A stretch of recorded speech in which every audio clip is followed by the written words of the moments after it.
शहर से बाहर सुनसान हाईवे के किनारे एक पुराना फोन बूथ खड़ा है। दिन में वो टूटा फूटा और बेकार दिखता है, लेकिन रात होते ही कहते हैं उस बूथ से फोन की घंटी बजने लगती है। सोचिए, बिना बिजली, बिना नेटवर्क, फिर भी फोन बजे तो क्या आप रिसीवर उठाएंगे? और अगर उठाए तो दूसरी तरफ कौन होगा? कोई अजनबी, कोई अपना, या फिर आपकी ही आवाज? कहानी शुरू होती है 3 दोस्तों से, राहुल, नेहा और समीर। रात का समय था और हाईवे पर गाड़ियों की आवाजाही बंद हो चुकी थी। चारों ओर सन्नाटा पसरा हुआ था। कार चलते चलते अचानक हल्की धुंध में दाखिल हो गई। नेहा ने शीशे से बाहर झांका और धीमे स्वर में कहा, रुको, वहां कुछ दिख रहा है। धुंध के पार एक टूटा फूटा फोन बूथ खड़ा था। उसके अंदर अंधेरा और शीशे पर परछाई जैसी कुछ आकृतियां। राहुल धीमे स्वर में बोला, ये बूथ यहां खड़ा कैसे रह गया? इतने सुनसान रास्ते पर किसे इसकी जरूरत होगी? तीनों कार रोककर बाहर निकले। सन्नाटा, ठंडी हवा और बूथ के शीशे पर मकड़ी के जाले। राहुल ने टॉर्च जलाई। अंदर पुराना रोटरी फोन रखा था जो अब किसी काम का नहीं था। तभी फोन अचानक जोर जोर से बजने लगा। तीनों एक पल के लिए जम गए। समीर ने हिम्मत करके रिसीवर उठाया, लेकिन दूसरी तरफ से सिर्फ सांस लेने की आवाज आ रही थी। हेलो, कौन है? समीर चिल्लाया। अचानक रिसीवर से एक ठंडी, भारी और टूटी हुई आवाज आई, मैं यहीं हूं, तुम्हारे पीछे। समीर ने झटके से पीछे मुड़कर देखा, लेकिन वहां कोई नहीं था। नेहा कांपते हुए बोली, चलो यहां से, ये जगह सही नहीं है। राहुल जिद पर अड़ा था, नहीं, ये सब मन का वहम है।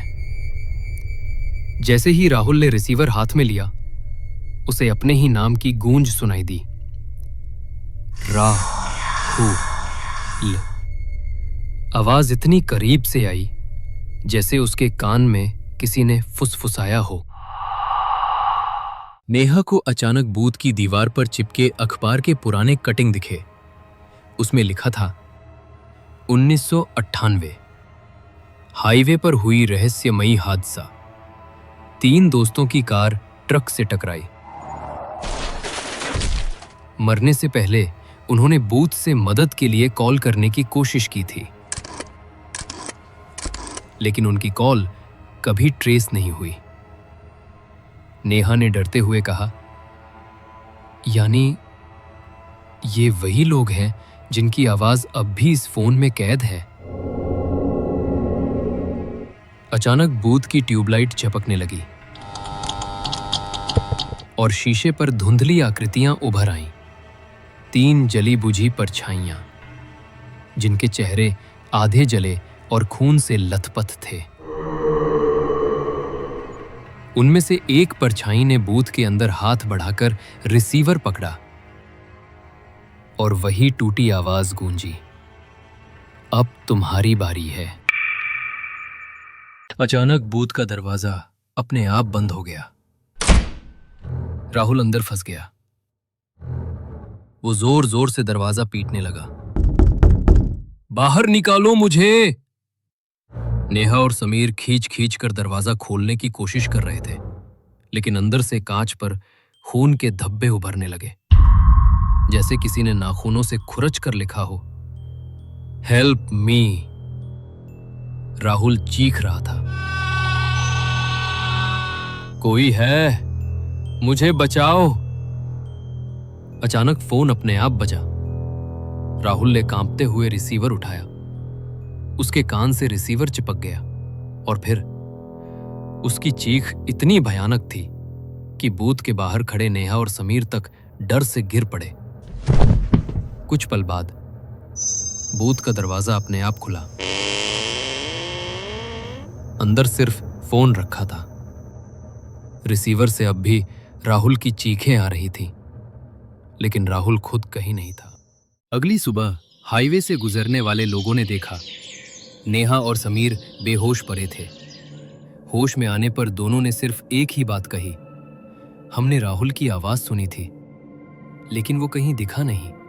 पुलिस पहुंची। पूरे बूथ की तलाशी ली गई। न कोई सबूत, न कोई इंसान का निशान।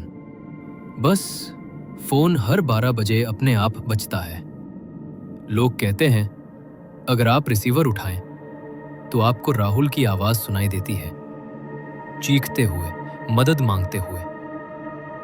आज भी वो बूथ खड़ा है और लोग उससे दूर रहना ही बेहतर समझते हैं, क्योंकि एक बार अगर आपने उस फोन को उठाया तो अगली आवाज शायद आपकी ही होगी। तो दोस्तों, ये थी भूतिया फोन बूथ की कहानी। क्या आपने कभी सोचा है अगर आपके सामने ऐसा फोन बजे तो क्या आप रिसीवर उठाने की हिम्मत करेंगे? अगर ये कहानी आपको डरा पाई तो वीडियो को लाइक जरूर करें और ऐसी ही रहस्यमयी खूनी कहानियां सुनने के लिए सब्सक्राइब कीजिए आपके अपने चैनल खूनी कहानियां को, क्योंकि अगली बार हो सकता है कहानी सिर्फ कहानी ना रहे बल्कि हकीकत बनकर आपके दरवाजे पर दस्तक दे।